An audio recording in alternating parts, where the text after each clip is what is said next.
Assalamualaikum warahmatullahi wabarakatuh. Saya Alfian Darmawan dari kelas A3 semester 8, di mana dalam pertemuan kali ini saya akan mempresentasikan pertemuan ke-6, yaitu fungsi pers dan kebebasan pers. Langsung saja, yang pertama yaitu pembagian fungsi pers. Yang pertama yaitu fungsi informasi, yang kedua fungsi pendidikan, yang ketiga fungsi hiburan, dan yang terakhir yaitu fungsi kontrol sosial. Sistem pemerintahan dan pers.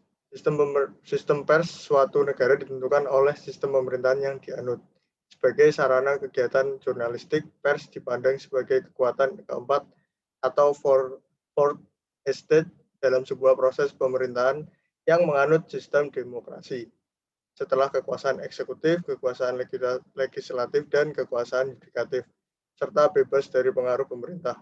Hal ini dipertegas oleh kata-kata yang diutarakan oleh Alexander Solzhenitsyn sebagaimana dikutip oleh William L. Rivers, Wilbur Schramm, dan Clifford G. Christian yang menyatakan bahwa pers di negara-negara barat telah menjadi paling berkuasa, lebih berkuasa daripada legislatif, eksekutif, dan yudikatif. Tanggung jawab sebagai institusi kemasyarakatan. Institusi kemasyarakatan pers memiliki tanggung jawab sosial yang sangat besar kepada masyarakat. Jika pemerintah melakukan sebagai tindakan penyimpangan yang dapat merugikan masyarakat, maka pers harus hadir untuk membela masyarakat. Namun, jika negara yang mengalami ancaman, maka pers pun yang membahasnya. Dengan demikian, setiap insan pers memiliki tanggung jawab individu dalam rangka menjalankan tugas-tugas jurnalistiknya kepada diri sendiri dan masyarakat. Idealisme yang dimiliki pers hendaknya tidak menjadikan pers sebagai lembaga penentang pemerintah. Terkait dengan hal ini, maka pers hendaknya yang pertama yaitu kontrol sosial, melaksanakan fungsi dan perannya sebagai kontrol sosial agar roda pemerintahan tetap dapat berjalan di dalam koridor konstitusi. Secara umum, pers memiliki beberapa fungsi, diantaranya adalah menyiarkan informasi, mendidik, menghibur, dan mempengaruhi. Fungsi pers untuk menyiarkan informasi. Fungsi pertama dan yang paling utama dari pers adalah untuk menyiarkan informasi. Khalayak memiliki kebutuhan untuk mencari informasi mengenai beragam hal. Hak untuk memperoleh informasi merupakan hak mendasar manusia karena dilindungi oleh Piagam PBB tentang hak-hak asasi manusia. Media massa, khususnya pers, adalah sarana yang tepat bagi khalayak untuk memperoleh beragam informasi yang dibutuhkan. B. Fungsi mendidik. Yang menjadi fungsi kedua dari pers adalah mendidik. Media massa baik cetak atau media elektronik adalah wahana pendidikan bagi masyarakat massa. Dalam hal ini pers tidak jarang berbagai informasi yang syarat akan pengetahuan sehingga dapat meningkatkan pengetahuan khalayak tentang berbagai macam hal.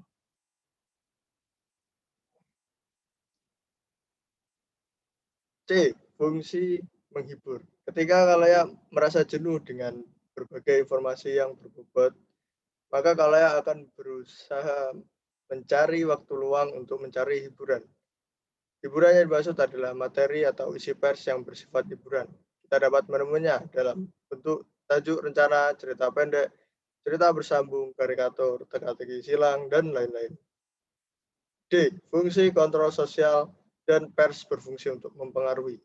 Sebagai kontrol sosial maksudnya adalah bahwa pers nasional sebagai lembaga sosial melaksanakan kontrol sosial untuk mencegah terjadinya penyalahgunaan kekuasaan atau penyimpangan lainnya yang dilakukan oleh pejabat publik atau penguasa. Fungsi mempengaruhi. Fungsi terakhir dari pers adalah untuk mempengaruhi. Dalam artian pers memegang peranan yang sangat penting dalam berbagai segi kehidupan masyarakat. Pada pers, fungsi mempengaruhi umumnya terdapat pada artikel ataupun tajuk rencana. Fungsi pers berdasarkan pasal 3 Undang-Undang Nomor 40 Tahun 99. Fungsi pers di Indonesia mengacu pada fungsi pers secara universal dan telah memiliki landasan serta pedoman. Rumusan fungsi pers di Indonesia termaktub dalam pasal 3 Undang-Undang 40 tahun 1999 tentang pers yang berbunyi sebagai berikut. Ayat 1. Pers nasional mempunyai fungsi sebagai media informasi, pendidikan, hiburan, dan kontrol sosial. Ayat 2. Di samping fungsi-fungsi tersebut dalam ayat 1, pers nasional dapat berfungsi sebagai lembaga ekonomi. Yang pertama yaitu sebagai media informasi, maksudnya bahwa pers nasional memiliki kebebasan untuk mencari serta menyampaikan informasi yang valid kepada masyarakat. Dua, sebagai media pendidikan maksudnya adalah bahwa pers nasional merupakan sarana pendidikan bagi masyarakat sebagai masyarakat pendidikan bagi masyarakat sehingga masyarakat dapat memperkaya wawasan serta pengetahuan tentang berbagai macam hal yang ingin diketahui.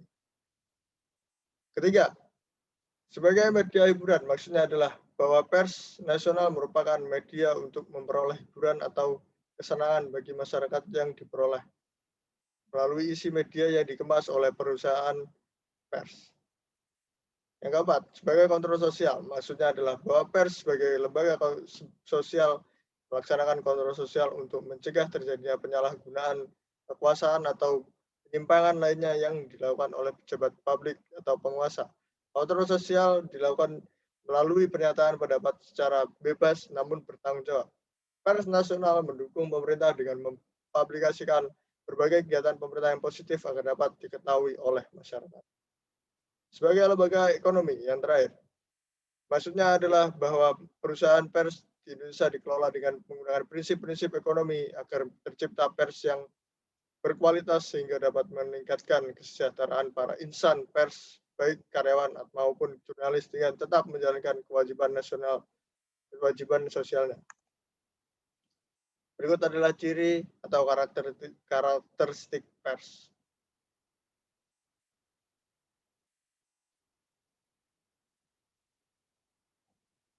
Peran umum pers. Menurut Karl Nordenstreng, pers memiliki berbagai peran dalam masyarakat. Berikut adalah beberapa peran pers yang diklasifikasikan ke dalam empat tahap yang berdasarkan variasi tingkatan otonomi media. Yang pertama, kolaborasi atau kolaboratif adalah peran yang dimainkan pers ketika sebuah negara bangsa baru terbentuk dan tidak aman masa perang dan lain sebagainya. Yang kedua, pengawasan lingkungan, surveillance, adalah peran yang dimainkan pers yang secara khusus dirancang sebagai penasihat, pengawas, dan pengatur agenda ketika kekerasan moral dan tatanan sosial ditampilkan. Yang ketiga, fasilitator atau fasilitatif adalah peran media di mana jurnalis mencari untuk menciptakan dan mengelola debat publik atau esensi publik atau gerakan jurnalisme sipil. Yang keempat, kritikus, kritikal atau dialektikal adalah peran media ketika jurnalis menyelidiki dalam sebuah cara yang radikal mengenai berbagai asumsi atau premis dari sebuah komunitas. Menurut Justin Lipitlau, pers memiliki beberapa peran sebagai berikut. Sebagai pengawasan publik, sebagai pengawasan publik pers, pengawas merupakan salah satu karakteristik peran tradisional dari media berita. Media merupakan pengawasan dari masyarakat terhadap berbagai kegiatan administrasi, publik, dan institusi lainnya yang pada praktiknya berdampak pada masyarakat baik langsung maupun tidak langsung. Peran ini dapat dilakukan melalui berbagai bentuk tergantung dari media yang digunakan. Berikut adapun bentuk pengawasan adalah sebagai berikut.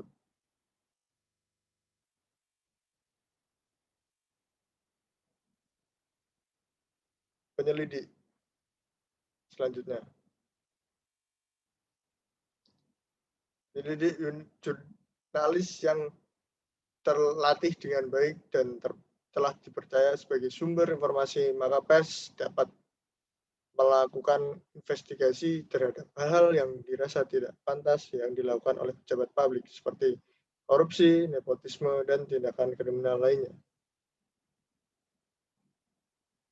3. Pendidik bagi publik. Pers juga memiliki peran sebagai pendidik bagi publik. Misalnya, memberikan informasi terkait jumlah populasi, kesehatan, keuangan, pertanian, dan lain-lain. 4. Penasihat bagi demokrasi dan pemerintahan yang baik. Peran ini mendapat kritik karena pers dipandang sebagai peran ganda, yaitu sebagai penasihat sekaligus sebagai pelapor. Misalnya, ketika dalam pelaksanaan pemilihan umum, pers berperan dalam membantu pemerintah untuk menyukseskan pemilihan umum sebagai sarana penguatan proses demokrasi. Namun di sisi lain, pers juga memiliki kewajiban untuk melaporkan hal-hal terkait dengan adanya pelanggaran dalam pelaksanaan pemilihan umum, termasuk para stakeholder yang terkait dengan pemilihan umum. 5. Katalis bagi demokrasi dan pembangunan.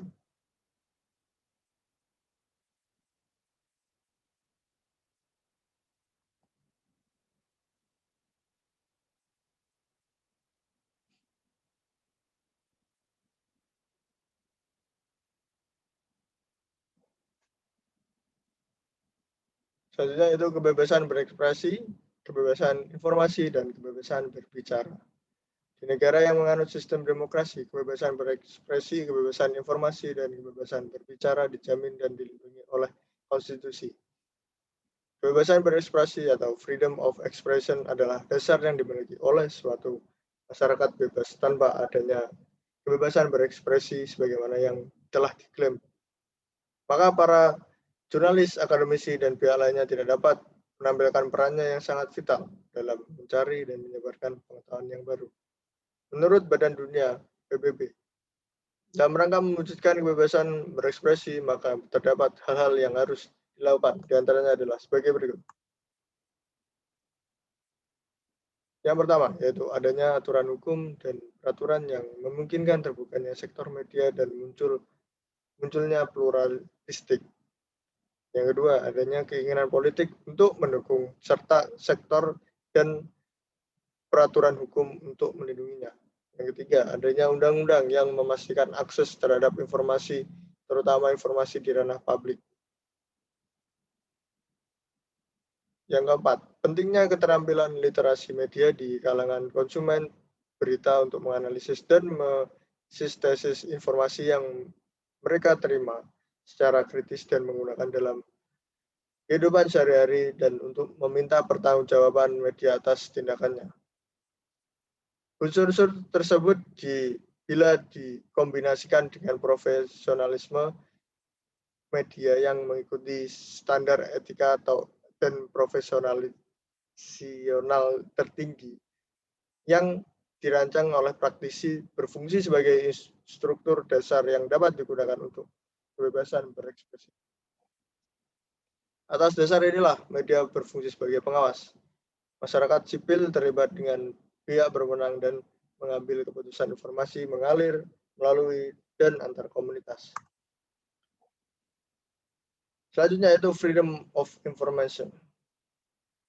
Kebebasan informasi atau freedom of information adalah hak dasar yang dimiliki oleh masyarakat untuk mengakses beragam informasi yang dimiliki oleh pemerintah maupun organisasi media. Terakhir yang dimaksud dengan kebebasan berbicara, yaitu freedom of speech, adalah hak untuk berbicara baik secara umum ataupun tidak, yang dilakukan melalui berbagai macam media ekspresi seperti buku, surat kabar, majalah, radio, televisi, gambar bergerak, dan dokumen elektronik lainnya yang tersambung melalui jaringan komputer. H. Kebebasan pers atau freedom of press. Setiap tanggal 3 Mei diperingati sebagai Hari Kebebasan Pers Dunia.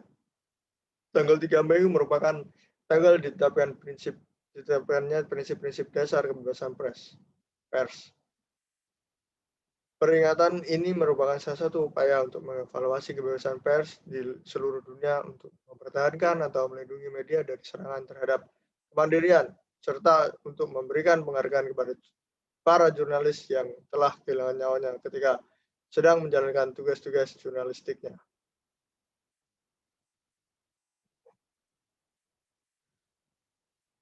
Kebebasan pers. Yang dimaksud dengan kebebasan pers adalah kebebasan untuk mempublikasikan segala sesuatu tanpa adanya sensor sebelumnya dan sesudahnya.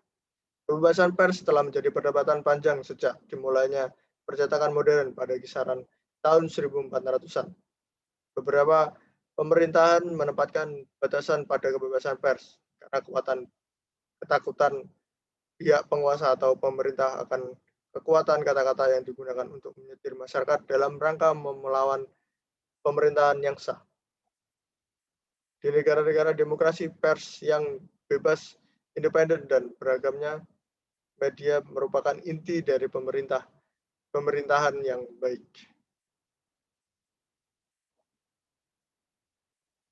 Yang pertama, media yang dapat memastikan adanya transparansi, akuntabilitas, dan aturan hukum.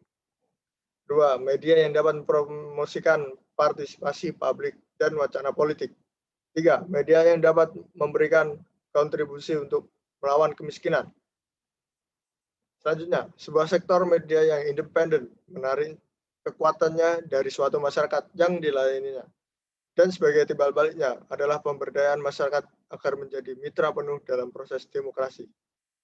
Kebebasan informasi dan kebebasan berekspresi merupakan prinsip dasar bagi terjadinya suatu debat terbuka dan informasi.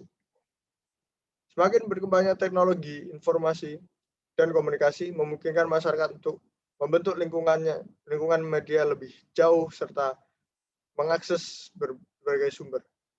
Kombinasi antara akses terhadap informasi dengan partisipasi warga dalam media hanya dapat memberikan kontribusi pada peningkatan rasa kepemilikan dan pemberdayaan Badan Dunia PBB. Manfaat mempelajari fungsi pers.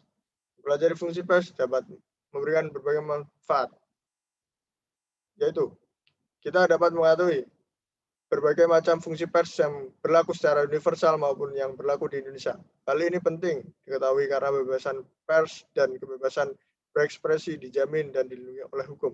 Namun perlu diingat bahwa hak kita untuk menyatakan pendapat dan berekspresi dibatasi oleh kewajiban kita untuk mematuhi segala ketentuan yang ada, sehingga nantinya kita akan terhindar dari berbagai permasalahan yang berujung pada jeruji besi.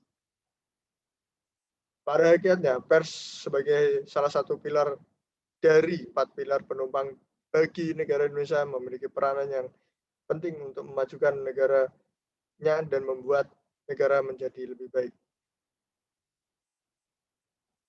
Di samping itu, semoga informasi di atas dapat menambah wawasan dan pengetahuan kita tentang hal-hal yang terkait dengan pers pada umumnya.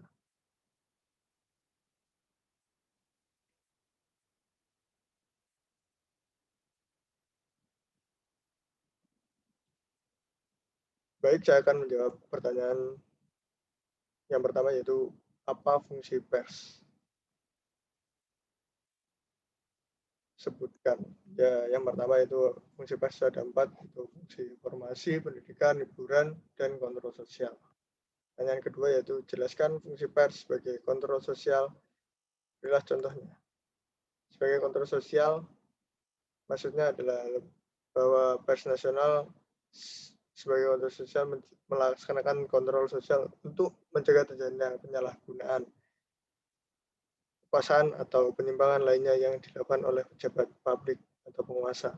Kontrol sosial dilakukan secara penyataan pendapat secara bebas, namun bertanggung jawab. Pers nasional mendukung pemerintah dengan mempublikasikan berbagai kegiatan pemerintah yang positif agar dapat diketahui oleh masyarakat. Contohnya yaitu menurut saya yang pertama seperti pemerintah melakukan go green, lalu media massa atau pers up-nya di berita, mau berita di dalam media elektronik atau media cetak, seperti itu. Yang ketiga, jelaskan fungsi pers sebagai media informasi.